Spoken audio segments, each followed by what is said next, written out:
On July 1st, 1890, John Williston Cook became the fourth president of Illinois State Normal University. As a young farm boy growing up in the area, Cook was fascinated by the red brick building with its silver dome rising above the cornfields. It was his hope to someday attend the great university. Cook's hopes were fulfilled, for he became long associated with the school as a student, teacher, and administrator. By 1890, Cook was ready and eager to accept the leadership of the Normal University, passed on to him by his friend and mentor, Dr. Edwin Hewitt.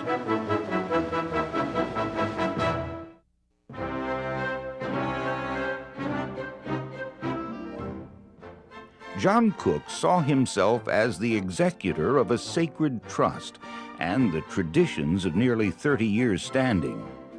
He wanted numerous changes, but he was loath to jeopardize his administration, and instead turned solely to the matter of a new training school to relieve the overcrowding of the old Main. In his first report to the board, President Cook stated his case for a new training school. A normal school without a suitable training school is like an industrial school without proper shops for practical work. The supervising force is strong, but all departments are hampered by lack of room. It is impossible under such circumstances to give adequate training to the pupil teachers in those most difficult arts of discipline and management. The president pleaded his case well, and the board instructed a committee to prepare plans for a new 10-room building, 2 stories in height and corresponding in architecture with the present building. The General Assembly acted in support of the board's plan by appropriating funds for the new training school building. President Cook was pleased with the result, remarking, "The action of the legislature is most encouraging. In a few months, we shall bid adieu the basement dungeons that a pressing necessity has forced us to use.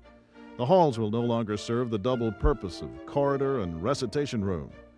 4 classes in a room simultaneously will pass into the traditions. Let us be duly thankful." Also in 1891, the sale of land subscribed by Jesse Fell back in 1857 provided money for repairs to the old Main building.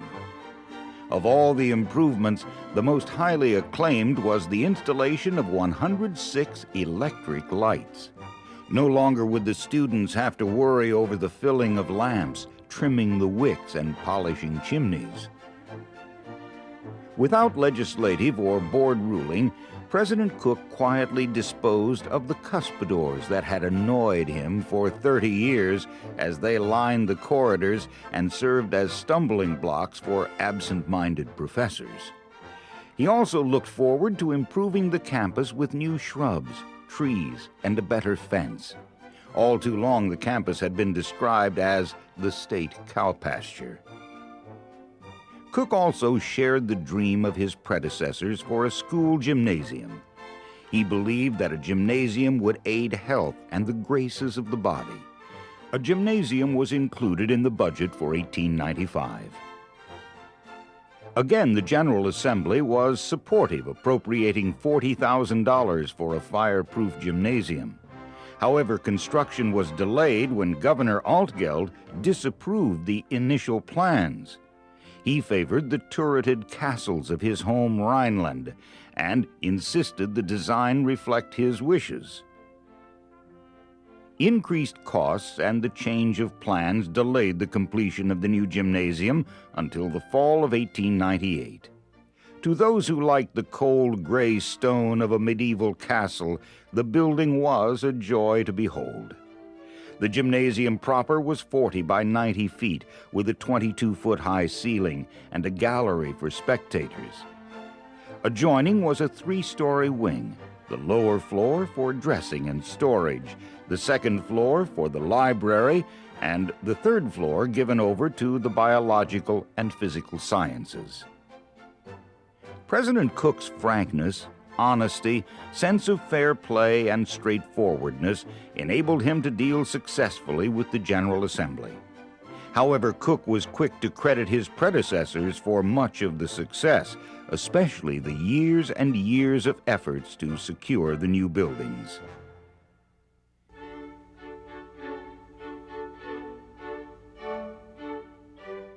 The University High School had been established back in 1862 and had a stellar record of placing its graduates at prestigious universities. Yet its relationship with the university was more taxing than supportive. When President Cook presented his budget to Governor Altgeld in 1895, the governor directed the removal of support for the high school. The students pondered the matter and determined to let the public know how they felt. The Pantagraph reported that at midnight on the day before the 1895 commencement, the quiet town was thrown into a fever of excitement unparalleled in history.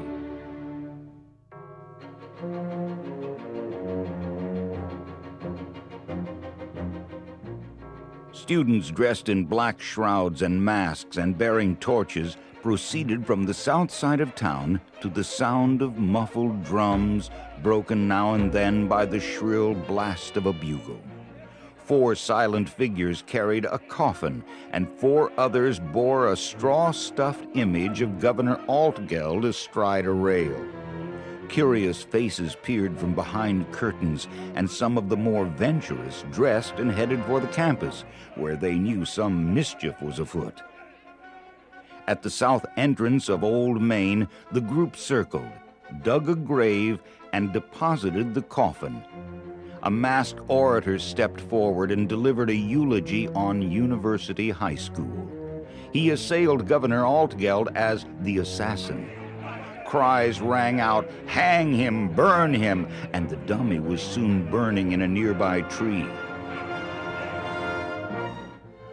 As the flames revealed a gathering crowd of townspeople, the masked figures dispersed into the darkness.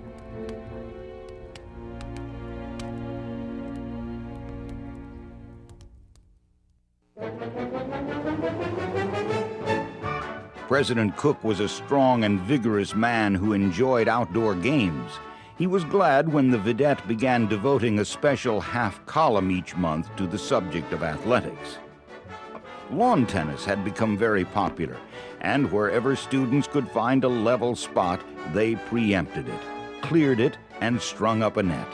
Even the young women seemed to prefer the new game to the less strenuous croquet. Baseball had long been popular on campus, and a special event at the closing of the school year was a baseball game with the faculty. Early issues of the Index noted that Normal's White Stockings played baseball with Wesleyan, Eureka College, Lincoln University, and Minonk.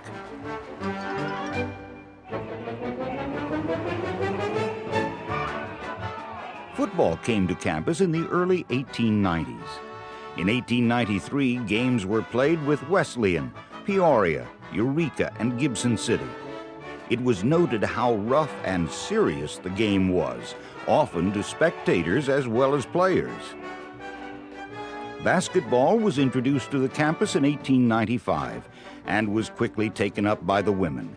In 1896, 20 teams were organized on campus, with a championship going to the red and white team, so-called from the ribbons they wore.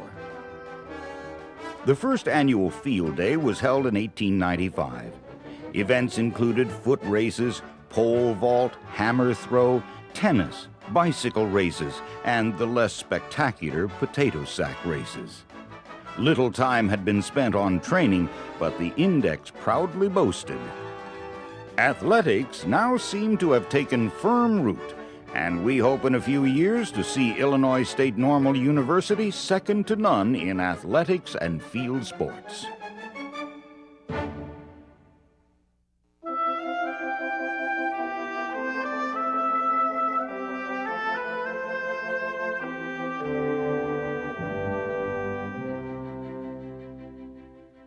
Traveling stock companies had early visited Bloomington's theaters.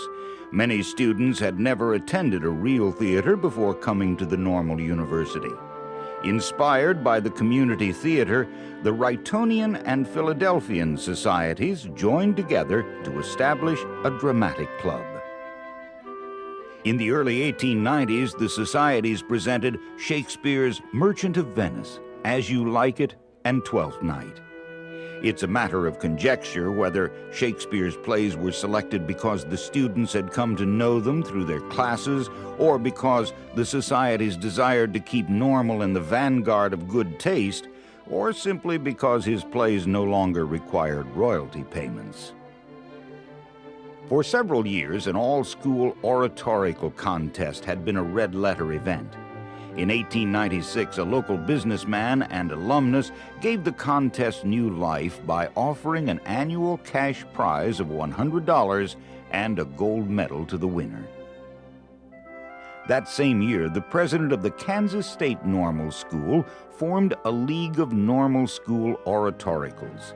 In the first interstate contest, the gold medal winner from Illinois State Normal University took third place. It was to be the beginning of a great tradition for the Normal University.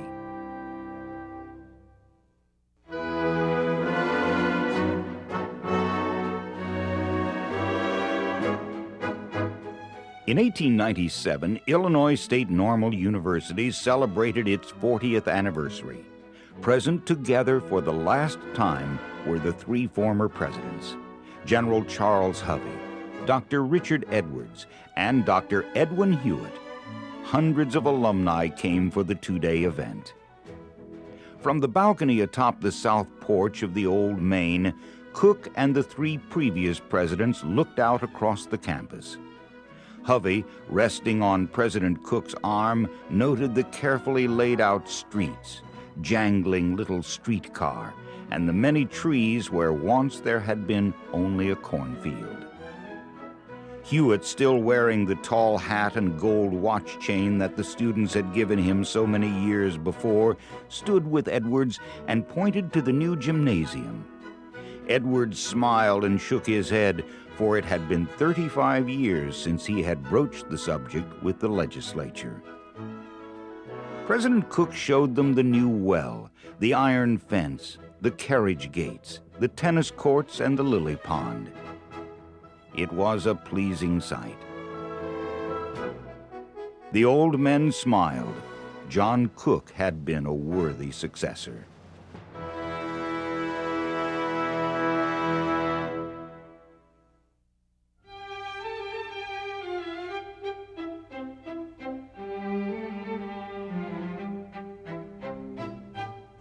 In the spring of 1899, a new normal school in DeKalb was ready to open, and John Cook was approached with an offer to be the first president.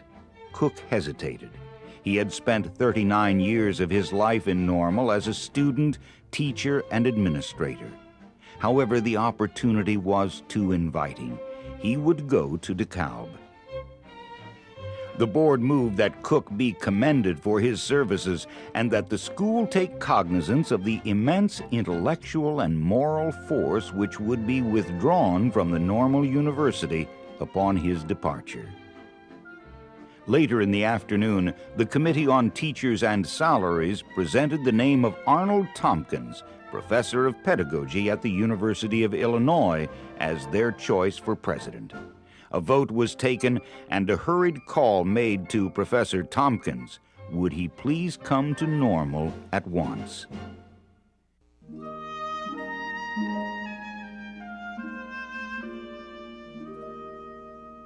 Arnold Tompkins was an idealist and one of the early educators who could lay a distinct claim to having developed a real philosophy of education.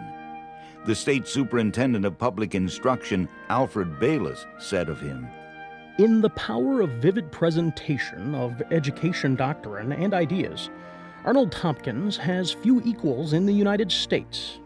He can make the commonest of us feel that the whole sky of truth bends over each recitation, and the teacher need but climb Sinai to receive the divine law." It is little wonder that John Cook called Tompkins a poet, a prophet, and seer. Tompkins regarded the presidency as involving his personal leadership. He noted that it was his function to direct the thought movement of the school as a whole and to control the normal school process as a whole. By December, the Tompkins blueprint was ready. He believed the curriculum should be professionalized and flexible. To him, every normal school teacher was a professor of pedagogy. There were no strictly academic teachers. He was sympathetic when the faculty found it difficult to go along with some of his more radical changes. I could not expect them to understand suddenly that which I've spent years on. From the first, it has been to me a most interesting study to watch the workings in the minds of different members of the faculty. They were accustomed to think in terms of mathematics and mechanism, and not in terms of spiritual organism. This is a matter of growth and their own personal development. Attendance was now required only in classes and at general exercises. The rigid spelling standards that had sorely vexed the students since the days of President Edwards were relaxed. A flexible course of study was drawn up to serve the varying needs of students. Tompkins also resolved to reestablish the high school. In 10 months, Arnold Tompkins wrought a revolution. He won over the conservative faculty, and just before the school year ended in June 1900, the board reluctantly approved his plan for reorganizing the faculty and curriculum and reducing tuition. It did not seem possible that so much could be done in so short a time. David Felmley asserted later that no year in the preceding 30 years had seen so much change. There were radical changes in the organization, administration, and spirit of the school. Everywhere there was new freedom in school life, less pressure, and more spontaneity. Less than a week after commencement, the community was agog with rumors. Chicago papers reported that the Chicago Normal School had selected Arnold Tompkins for president. When interviewed by the Pantograph, Tompkins said he would accept the offer. On June 30th, 1900, President Tompkins sent identical letters to members of the board explaining his decision to leave the university. You have a right to know my reasons. The Chicago School has so much more adequate equipment to carry out the plans I've projected here. Chicago has doubled the faculty for the same number of students and a large practice school well organized. We have no kindergarten. Chicago has 4. They have 2 teachers in music. We can have none. They pay, when necessary, $3,000 salaries. They soon will have a new building. Briefly, I would say that equipment and opportunity to carry out my plans is my reason for leaving. The faculty and board knew of Tompkins' frustration with the Normal University and his feelings that stern battles would have to be fought with the legislature if the Normal University were to maintain an important place in the educational system of Illinois. His nature rebelled against the fight as he realized how heavy the odds and unequal the struggle. It was a dismayed and disgruntled board that assembled in a special session on July 31st, 1900.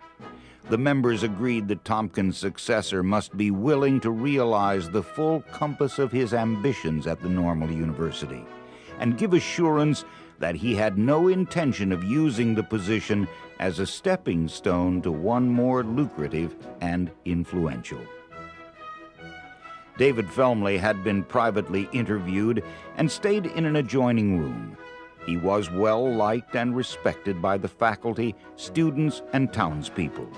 He had been thinking long and seriously about the future, his own and that of the school. He was ready to cast his lot with the Normal University.